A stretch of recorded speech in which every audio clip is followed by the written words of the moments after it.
డబ్బులు సంపాదించుకొని, పదవి సంపాదించుకొని, పేరు సంపాదించుకొని ఏదో కొంతమంది నన్ను వేలు పెట్టి చూపించే పరిస్థితి వచ్చేసి నేను ఏం ఆశించినా, మీరు డబ్బులు ఆశించినా లేకుంటే ఇంకేమైనా ఆశించినా, ప్రజల కోసం సేవ చేయడం అందరం కలిసి పనిచేసి ఇవాళ రవీందర్ రెడ్డి ప్రేమయ్యాడు, నేను దూరమైన.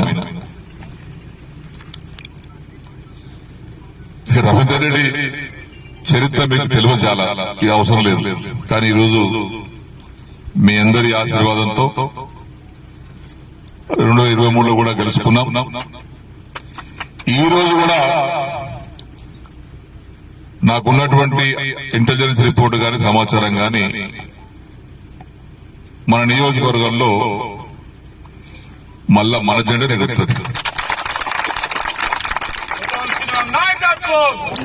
కాబట్టి అందరం సమయం పాటించి ఐకమత్యంతో, సరే మనకి మీ బీర్కూరు గ్రామం ఉంది, ఒక వ్యక్తి గెలిచాడు, మంచి వ్యక్తి ఓడిపోయాడు.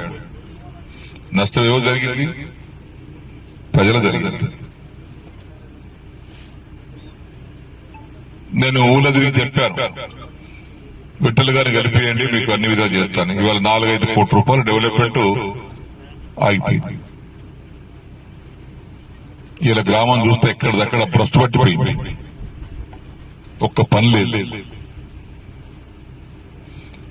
నేను వచ్చి గంగమ్మకు పూజ చేసి నేర్పోతే తెల్లారు ఆయన పార్టీ జెండాలు పెట్టుకుని ఆయన వచ్చాడు. మరి మాకు పార్టీ జెండాలు లేవా పెట్టుకోవడానికి? పెట్టుకోలేము. ఎందుకంటే ఇది అందరి పార్టీలకు అతీతంగా చేసేటువంటి కార్యక్రమం కాబట్టి కట్టమే పోయినాం, ఆ బిడ్డ పోయినాం, గంగమ్మకు పూలు చల్లినాం, పసుపు కుంకుమ ఇచ్చినాం, పూజ చేసినాం, వచ్చినాం. ఓ తెల్లారి చూడుగా రాదు, రాకడ చూడుగా చూడు. ఆయన ఎక్కడికెక్కడికో మొత్తం నియోజకవర్గాన్ని జమ చేసుకుని మోటార్ సైకిల్ జెండాలు పెట్టుకుని వచ్చాడు. నేను ఇచ్చింది కేసీఆర్ కాదంటే కదా నువ్వు చేసేది, నేనే చెప్తున్నా కేసీఆర్ ఇచ్చిందని.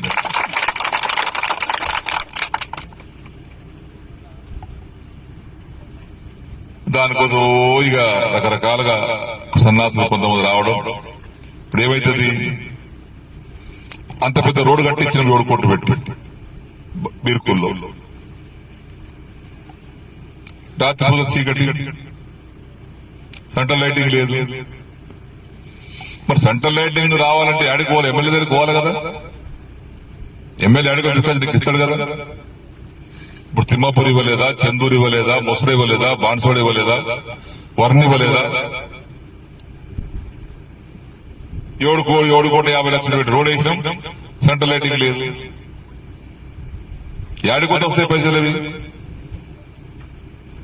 గంగల దుంత వస్తాయా? లోకల్ ఎమ్మెల్యే దగ్గరికి వచ్చి కూర్చుంటే వస్తాయి. ఆయన రాడు. మీకు ప్రజలు ఆలోచన చేయాలి. ఆయన రాకపోతే నేను ఇంటికి చెప్పాను, ఆయనకి ఇస్తాను. మరి ఇస్తారా? ఇంటికి పోయే బతులాడాలి. ఇలా డబుల్ బెడ్రూమ్ కట్టినాం, 36 ఇళ్ళు.